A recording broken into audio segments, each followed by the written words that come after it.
Hello everybody, welcome back to our channel. तो आज हम पढ़ेंगे ह्यूमन एक्सक्रीटरी सिस्टम। 5 मिनट के अंदर इसको रिवाइज करते हैं। तो सबसे पहले हम एक्सक्रीट क्या करते हैं, तो मेटाबॉलिक वेस्ट को एक्सक्रीट करते हैं, नाइट्रोजनस वेस्ट को एक्सक्रीट करते हैं। ठीक है, कौन कौन से ऑर्गन्स होते हैं इसमें, तो लंग्स क्या करता है, CO2 को एक्सक्रीट करता है, और जो लीवर है वो कोलेस्ट्रॉल और बाइल को, स्किन क्या करती है, स्वेट और सेबम को। ठीक है, प्राइमरी ऑर्गन कौन सा है हमारा, किडनी है। ठीक है, किडनी क्या करता है, एक्सक्रीशन करता है। तो किडनी के पार्ट्स देखें तो सबसे पहले किडनी क्या करता है, यूरिन मतलब फिल्ट्रेशन करता है, और यूरेटर क्या करता है, ट्रांसपोर्ट करता है, यूरिनरी ब्लैडर क्या करता है, स्टोरेज करता है, और यूरेथ्रा क्या करता है, रिलीज करता है। ठीक है, अब पार्ट ऑफ हमारे एक्सक्रीटरी सिस्टम के पार्ट्स की बात करें तो सबसे पहले 2 किडनी होती है, 2 यूरेटर होते हैं, और यूरिनरी ब्लैडर होता है, एक यूरेथ्रा होता है। लोकेशन ऑफ किडनी की बात करते हैं, ये रेट्रीपेरिटोनियल होता है, मतलब ये डोर्सल वॉल ऑफ बॉडी से अटैच होता है। ठीक है, और इसका जो डायमेंशंस की बात करें तो 10 से 12 सेंटीमीटर इसकी लेंथ होती है, 5 से 7 सेंटीमीटर इसकी क्या होती है, विड्थ होती है, और इसकी थिकनेस होती है 2 से 3 सेंटीमीटर। ठीक है, और इसका वेट 120 से 170 तक।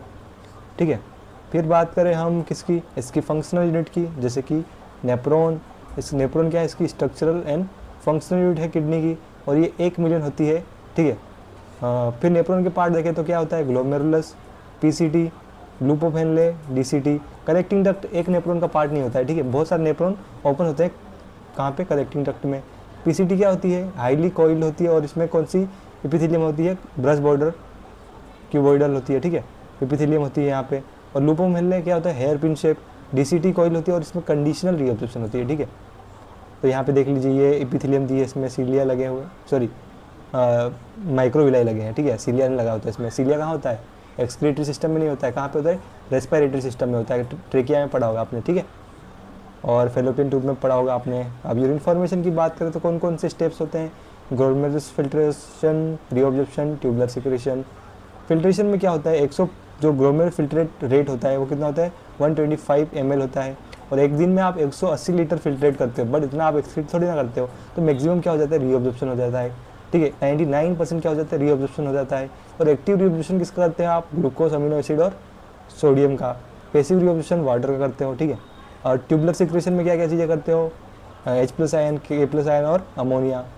ठीक है, फिर अपन बात करें हार्मोनल फीडबैक की, तो अगर आपके बॉडी के अंदर जो वाटर का स्ट्रेस हो जाए, यानी पानी कम हो जाए, तो ADH काम करता है, पानी को रीअब्जॉर्प्शन करवाता है, और ये क्या करता है, ब्लड प्रेशर को इंक्रीज करवा देता है। फिर बात करें अपन, रास सिस्टम एक्टिवेट हो जाता है इसमें। ठीक है, रेनिन एंजियोटेंसिन एल्डोस्टेरोन सिस्टम। ठीक है, रास सिस्टम होता है एक्टिवेट, और ये क्या करता है, सोडियम का रीअब्जॉर्प्शन करवा देने लग जाता है। तो फिर क्या होता है, ब्लड वॉल्यूम बढ़ जाता है, तो आपका जो वाटर है वो वापस रीअब्जॉर्प्शन होने लग जाता है। फिर ANF काम करता है, कब कम करता है, जब आपका ब्लड प्रेशर ज़्यादा हो, तब वो क्या करता है, कम करवा देता है ANF। ठीक है,